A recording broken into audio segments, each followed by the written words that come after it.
নমস্কার বন্ধুরা, SB academic সেন্টারে প্রত্যেকটা ছাত্রছাত্রীকে স্বাগত। দেখতে পাচ্ছ আজকে আমি দশম শ্রেণীর ইতিহাস সলভ করেছি জীবন মুখোপাধ্যায়ের বইটা। এই বইটা সলভের জন্য প্রচুর ছাত্রছাত্রী আমাকে রিকোয়েস্ট করেছে যে স্যার আপনি বইটা সলভ করে দিন। তো দেখো, আজকে আমি তোমাদের এই স্বদেশ পরিচয় ও জীবন মুখোপাধ্যায় খুবই গুরুত্বপূর্ণ বই। দেখতে পাচ্ছ নবভারতী প্রকাশনী এবং পাবলিশড হচ্ছে, দেখতে পাচ্ছ একদম 2026 সালের নিউ পাবলিশড বই, জানুয়ারি মাসে। দেখতেই পাচ্ছ নিউ বই। আজকে তোমাদের যে চ্যাপ্টারটা সলভের জন্য রিকোয়েস্ট করেছে, চ্যাপ্টার 2 সংস্কার বৈশিষ্ট্য ও পর্যালোচনা। তো দেখো, এই সংস্কার বৈশিষ্ট্য পর্যালোচনা থেকে যে প্রশ্নগুলো তোমাদের এই আছে, জীবন মুখোপাধ্যায়ের বইটা খুবই গুরুত্বপূর্ণ বই। তো দেখো, আমি তোমাদের এগুলো সলভ করে দিচ্ছি। প্রথম প্রশ্ন বলেছে জেনারেল অ্যাসেম্বলিজ ইনস্টিটিউশনের বর্তমান নাম কি? এর অ্যান্সার হবে স্কটিশ চার্চ কলেজ। দুদাগের প্রশ্ন, মেয়েদের মধ্যে প্রথম এমএ পাস করেন? অ্যান্সার হবে বিয়ের অ্যান্সার চন্দ্রমুখী বসু। মেয়েদের মধ্যে প্রথম এমএ পাস কে করেন? অ্যান্সার হবে চন্দ্রমুখী বসু। চলো আমাদের পরের প্রশ্ন কী বলেছে দেখো, তোমরা সরাসরি দেখতে থাকো। 3 দাগের যে প্রশ্ন বলেছে যে বামাবদিনী পত্রিকার সম্পাদক ছিলেন, তোমরা জানো উমেশচন্দ্র দত্ত। বামা শব্দের অর্থ হলো সমগ্র নারী। তোমরা জানো বামাবদিনী পত্রিকা 1863 সালে কিন্তু প্রকাশিত হয়। বামা শব্দের অর্থ হলো সমগ্র নারী এবং এই বামাবদিনী পত্রিকার সম্পাদক ছিলেন উমেশচন্দ্র দত্ত। 4 প্রশ্ন, সাধারণ জনশিক্ষা কমিটি গঠিত হয়? তোমরা জানো সাধারণ জনশিক্ষা কমিটি গঠিত হয় 1823 সালে। সাধারণ জনশিক্ষা কমিটি কত সালে গঠিত হয়? সাধারণ জনশিক্ষা কমিটি গঠিত হয় কিন্তু 1823 সালে। খুব ইম্পর্টেন্ট কোশ্চেন, খুবই ভাইটাল কোশ্চেন, ফাটাফাটি প্রশ্ন বলে আমি মনে করি। চলো আমাদের পরের প্রশ্ন বলেছে 5 প্রশ্ন বলেছে কি বলেছে যে নীলদর্পণ নাটকের ইংরেজি অনুবাদের প্রকাশক ছিলেন? অ্যান্সার হবে মাইকেল মধুসূদন দত্ত। নীলদর্পণ নাটক ইংরেজি অনুবাদের প্রকাশক কে ছিলেন? অ্যান্সার হবে মাইকেল মধুসূদন দত্ত। 6 দাগের প্রশ্ন, সতীদাহ প্রথা রদ হয়েছিল? তোমরা জানো সতীদাহ প্রথা রদ হয়েছিল 1829 সালের 17 নম্বর রেগুলেটিং অ্যাক্টের মাধ্যমে। রাজা রামমোহন রায় লর্ড উইলিয়াম বেন্টিকের সহায়তায় কিন্তু এই সতীদাহ প্রথা কিন্তু রদ করেছিল। খুবই গুরুত্বপূর্ণ প্রশ্ন, মোস্ট ইম্পর্টেন্ট, মোস্ট ভাইটাল বলে আমি মনে করি। 7 প্রশ্ন, গ্রামবার্তা প্রকাশিকার প্রকাশিত হয়? তোমরা জানো বাংলাদেশের কুষ্টিয়া জেলার কুমারখালী গ্রাম থেকে প্রকাশিত হয়। বাংলাদেশের কুষ্টিয়া জেলার কুমারখালী গ্রাম থেকে কিন্তু এটা কিন্তু প্রকাশিত হয়েছিল। খুবই গুরুত্বপূর্ণ প্রশ্ন, মোস্ট ইম্পর্টেন্ট, মোস্ট ভাইটাল। চলো আমাদের পরের প্রশ্ন কী বলেছে 8 দাগের প্রশ্ন বলেছে কলকাতা বিশ্ববিদ্যালয়ে প্রথম বিএ পরীক্ষা অনুষ্ঠিত। দেখো তোমরা জানো কলকাতা বিশ্ববিদ্যালয়ে প্রথম বিএ পরীক্ষা কিন্তু অনুষ্ঠিত হয় কিন্তু 1858 সালে। কলকাতা বিশ্ববিদ্যালয়ে প্রথম বিএ পরীক্ষা অনুষ্ঠিত হয় কত সালে? 1858 সালে। 9 দাগের প্রশ্ন, প্রথম সরকারি শিক্ষা কমিশন হান্টার কমিশন গঠিত হয়? দেখো প্রথম শিক্ষা কমিশন হান্টার কমিশন গঠিত হয়, সি এর আনসার 1882 সালে। কত সালে? 1882 সালে।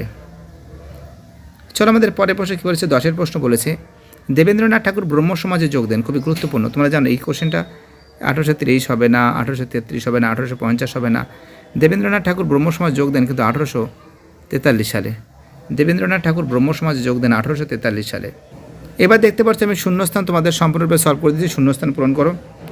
ড্যাশ খ্রিস্টাব্দে ড্যাশ 7 সেপ্টেম্বর বাংলায় প্রথম বিধবা বিবাহ প্রবর্তিত হয়? তোমরা জানো 1856 সালে। 1856 খ্রিস্টাব্দে 7 ডিসেম্বর বাংলায় প্রথম বিধবা বিবাহ অনুষ্ঠিত হয়। 2 দাগের প্রশ্ন, আরবি ফার্সি মুসলিম আইন চর্চার উদ্দেশ্য ওয়ারেন হেস্টিংস 1781 খ্রিস্টাব্দে কলকাতা মাদ্রাসা প্রতিষ্ঠা করেন? কি প্রতিষ্ঠা করেন? কলকাতা মাদ্রাসা। কত সালে? 1781 সালে। চলো আমাদের পরের প্রশ্ন কী বলেছে 3 দাগের প্রশ্ন। চলো 3 দাগের প্রশ্ন পেয়ে গেছো, দেখতে পাচ্ছ সরাসরি তোমাদের সামনে তুলে ধরেছি। 3 দাগের প্রশ্ন, কলকাতা ফিমেল স্কুল প্রতিষ্ঠিত হয়? তোমরা জানো কলকাতা ফিমেল স্কুল প্রতিষ্ঠিত হয় 1849 সালে। 4 প্রশ্ন, ফোর্ট উইলিয়াম কলেজ প্রতিষ্ঠিত হয় 1800 খ্রিস্টাব্দে। 5 প্রশ্ন, হিন্দু কলেজের বর্তমান নাম হলো প্রেসিডেন্সি কলেজ। অর্থাৎ আমরা দেখতে পাচ্ছি যে কলকাতা ফিমেল স্কুল প্রতিষ্ঠিত হয় 1849 সালে, ফোর্ট উইলিয়াম কলেজ প্রতিষ্ঠিত হয় 1800 খ্রিস্টাব্দে, হিন্দু কলেজের বর্তমান নাম হলো প্রেসিডেন্সি কলেজ। দেখতে পাচ্ছ খুব সুন্দর করে তোমাদের সামনে কিন্তু আমি তুলে ধরেছি। এবার তোমাদের সামনে কিন্তু কয়স্তম্ভের সঙ্গে ক্ষয়স্তম্ভ, এটা কিন্তু খুব সুন্দর করে তুলে ধরছি। টমাস বেবিংটন মেকলে কী হবে? কয়স্তম্ভের সঙ্গে ক্ষয়স্তম্ভ মেলাও। টমাস বেবিংটন মেকলে কী হবে?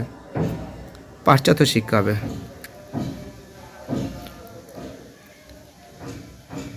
কী হবে?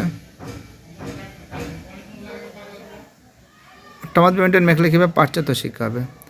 কেশবচন্দ্র সেন কী হবে? নববিধান হবে। রাজা রাধাকান্ত দেব কী হবে? ল্যান্ড হোল্ডার সোসাইটি হবে। স্বামী বিবেকানন্দ কী হবে? বর্তমান ভারত হবে। অর্থাৎ 2, 3, 4, 1। ঠিক আছে, কী বলছো বুঝতে পারছো? 2, 3, 4, 1। ওকে, দেখো এইবার তোমাদের যে প্রশ্নগুলো সলভ করেছি, তোমাদের কিন্তু সত্য মিথ্যাটা সলভ করেছি, দেখতে পাচ্ছ সত্য মিথ্যা তোমাদের সামনে আমি তুলে ধরেছি। প্রথম প্রশ্ন বলেছে সত্য না মিথ্যা লেখো। শ্রীরামকৃষ্ণ রামকৃষ্ণ মিশন প্রতিষ্ঠা করেন, তো দেখো ভুল আছে, কারণ রামকৃষ্ণ মিশন প্রতিষ্ঠা করেন বিবেকানন্দ 1897 সালে। কত সালে? 1897 সালে, 1897। দেখবে কলকাতা বিশ্ববিদ্যালয় 1854 খ্রিস্টাব্দে স্থাপন করেন। কলকাতা বিশ্ববিদ্যালয় 1854 খ্রিস্টাব্দে, 1857 সালে, এটা ভুল আছে। তো দেখতে পাচ্ছ কলকাতা বিশ্ববিদ্যালয় 1854 খ্রিস্টাব্দে স্থাপন করা হয়, এটা ভুল আছে, কারণ কলকাতা বিশ্ববিদ্যালয় 1857 সালে প্রতিষ্ঠিত হয়। দেখতে পাচ্ছ সরাসরি তোমাদের সামনে কিন্তু আমি তুলে ধরেছি।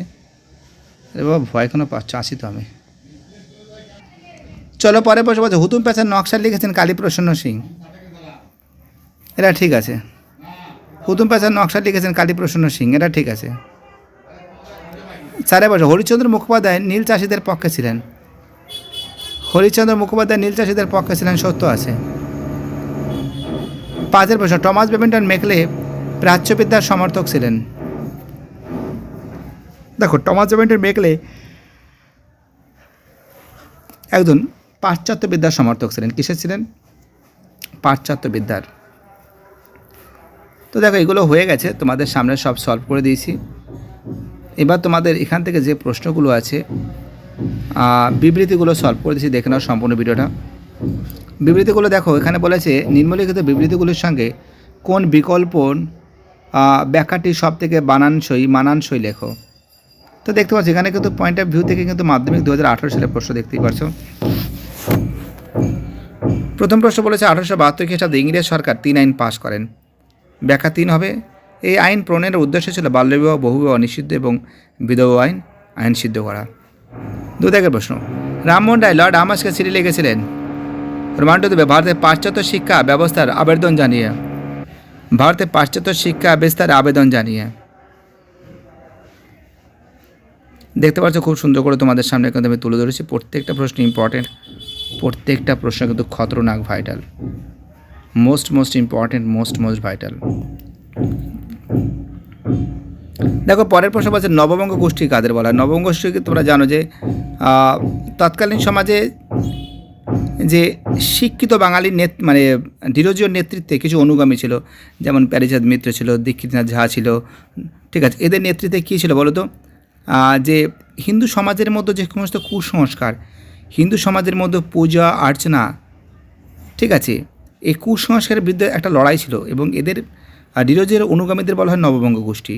যদিও এদের আক্রান্তটা ছিল পুরো হিন্দু ধর্মের উপরে ছিল, ঠিক আছে, হিন্দু ধর্মের উপরে। তোমরা পেজ নাম্বার 28 পেয়ে যাবে, যদি এটি ডিটেলস আমি আলোচনা করেছি। 2 প্রশ্ন, রামকৃষ্ণ মিশন কবে প্রতিষ্ঠিত হয়? তোমরা জানো 1897 সালে, স্বামী বিবেকানন্দ। রামকৃষ্ণ মিশন প্রতিষ্ঠিত কত সালে? 1897 সালে, স্বামী বিবেকানন্দ। 3 প্রশ্ন, বাংলার কোন শতকে নবজাগরণের শতক বলা হয়? বাংলার কোন শতকে নবজাগরণের শতক বলা হয়? তোমরা জানো বাংলার 19 শতকে কিন্তু নবজাগরণের শতক বলা হয়। বাংলার কোন শতকে নবজাগরণের শতক বলা হয়? তোমরা জানো বাংলার 19 শতকে কিন্তু নবজাগরণের শতক বলা হয়। 4 প্রশ্ন, কলকাতা বিশ্ববিদ্যালয়ের প্রথম ভারতীয় উপাচার্য কে ছিলেন? তোমরা জানো কলকাতা বিশ্ববিদ্যালয়ের প্রথম ভারতীয় উপাচার্য ছিলেন স্যার গুরুদাস বন্দ্যোপাধ্যায়। স্যার গুরুদাস বন্দ্যোপাধ্যায়। কলকাতা বিশ্ববিদ্যালয়ের প্রথম ভারতীয় উপাচার্য কে ছিলেন? অ্যান্সার হবে স্যার গুরুদাস বন্দ্যোপাধ্যায়। খুব ইম্পর্টেন্ট কোশ্চেন, খুব ভাইটাল কোশ্চেন বলে আমি মনে করি। প্রত্যেকটা প্রশ্ন ইম্পর্টেন্ট, প্রত্যেকটা প্রশ্ন ভাইটাল। যারা ভিডিওটা দেখছো, যারা চ্যানেলের সঙ্গে যুক্ত আছো, যারা চ্যানেলটাকে সাবস্ক্রাইব করছো, যাদের সাপোর্ট আমি পাচ্ছি। চলো পরের প্রশ্ন, আমাদের 5 প্রশ্ন, লালন ফকিরের গান প্রথম কোন পত্রিকায় প্রকাশিত হয়? তোমরা জানো লালন ফকিরের গান প্রথমে কিন্তু গ্রামবার্তা প্রকাশিকায় পত্রিকা কিন্তু প্রকাশিত। তোমরা জানো গ্রামবার্তা প্রকাশিকা কার বলো তো? কাঙাল হরিনাথ মজুমদারের। দেখো এই যে প্রশ্নগুলো আছে তোমাদের সামনে আমি তুলে ধরছি, ঠিক আছে, প্রশ্নগুলো তোমাদের সামনে আমি তুলে ধরছি। দেখো এই যে প্রশ্নগুলো আছে, এই প্রশ্নগুলো না তোমরা টেক্সট বইতে পেয়ে যাবে, ঠিক আছে? আমি পেজ নম্বরগুলো দিয়ে দিয়েছি, দেখো এখানে। প্রথম প্রশ্ন হচ্ছে প্রাচ্যবাদী পাশ্চাত্যবাদী বিতর্ক বা বাদিকাদা, পেজ নম্বর 19-এ আছে। 3 আইন পেজ নম্বর 26-এ আছে। বাংলা নারী শিক্ষা প্রসার রাজা রাধাকান্ত দেবের ভূমিকা 22 নম্বর পেজে আছে। ভারতের ব্রহ্ম সমাজ ভাগ হলে পেজ নম্বর 31-এ আছে। মেকলে মিনিট 19 থেকে 20 নম্বর পেজে আছে। সমাজ সংস্কার নববঙ্গের ভূমিকা পেজ নম্বর 28 থেকে 29-এ আছে। মধুসূদন গুপ্ত কে ছিলেন পেজ নম্বর 24-এ আছে। এদেশে পাশ্চাত্য শিক্ষার খ্রিস্টান মিশনারিদের ভূমিকা 20 নম্বর পেজে আছে। নববিধান কত নম্বর পেজে? পেজ নম্বর 31 আছে। চুইয়ে পড়ে নীতি আছে পেজ নম্বর 20 নম্বর পেজে আছে। এবং এই যে প্রশ্নগুলো আছে প্রত্যেকটা প্রশ্নর এবং তার পেজ নম্বর আমি বলে দিছি। এটা 20 নম্বর পেজ, এটা 21 নম্বর, এটা 33, এটা 17 নম্বর পেজ, এটা 23 থেকে 24, এটা 23 নম্বর পেজ, এটা 20 থেকে 21 নম্বর পেজ। এবং এখান থেকে দেখো একের যে প্রশ্ন আছে এটা 19 থেকে 20, এটা 32 নম্বর পেজ, এটা 24 থেকে 25, এটা 30 থেকে 31, এটা 29 নম্বর পেজ, এটা 26 থেকে 27 নম্বর পেজ। দেখতে পাচ্ছ খুব সুন্দর করে তোমাদের সামনে আমি তুলে ধরছি। প্রত্যেকটা প্রশ্ন ইম্পর্টেন্ট, প্রত্যেকটা প্রশ্ন ভাইটাল। যারা যারা ভিডিওটা দেখছো, যারা যারা চ্যানেলের সঙ্গে যুক্ত আছো, যারা যারা চ্যানেলটাকে সাবস্ক্রাইব করছো, যাদের যাদের সাপোর্ট আমি পাচ্ছি, সবাইকে অসংখ্য ধন্যবাদ জানাই। তোমাদের এই সাপোর্ট, তোমাদের এই ভালোবাসা এসবি একাডেমিক সেন্টার কখনো ভুলবে না। বাইটাটা সবাই ভালো থাকবে।